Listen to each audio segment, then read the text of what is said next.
ஆரப்பாளையம் பேருந்து நிலையத்தின் உதவி மேலாளர் ஓட்டுநரை செருப்பால் அடித்ததால் பரபரப்பு ஏற்பட்டிருக்கும் நிலையில் ஓட்டுநரை செருப்பால் அடித்த மேலாளர் தற்போது சஸ்பெண்ட் செய்யப்பட்டிருக்கிறார். அந்த காட்சிகள் வெளியாகியிருக்கிறது.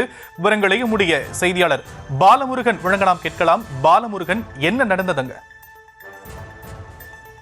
நிச்சயமாக, அதாவது மதுரை ஆரப்பாளையம் பேருந்து நிலையத்திலிருந்து தாராபுரம் திருப்பூர் செல்லக்கூடிய பேருந்தில் நேற்று இரவு பயணிகள் ஏறி அமர்ந்திருக்கிறார்கள்.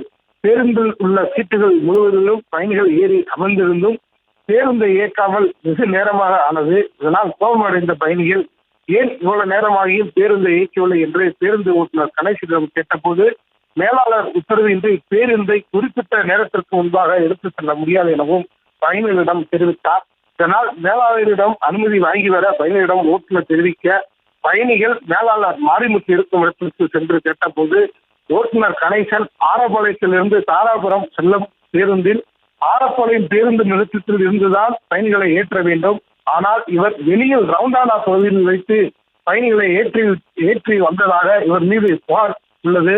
நீங்கள் வேறு பேருந்தில் செல்லுங்கள் என்று கூறியதும் வெகு நேரமாக பேருந்தில் காத்திருந்து தற்போது வேறு பேருந்தில் செல்லுங்கள் என்று கூறியீர்கள் என்று மேலாளர் மாரிமுத்துவுக்கும் பயணிகளுக்கும் வாக்குவாதம் ஏற்பட்டது. இதனால் ஆத்திரமடைந்த மேலாளர், பயணிகளை தூண்டிவிடுகிறாயா என தாராபுரம் செல்லும் திருப்பூர் பிள்ளை ஓட்டுநரை கணேசனை செருப்பால் அடித்த வீடியோ இணையத்தில் வெளியாகி வைரலானது.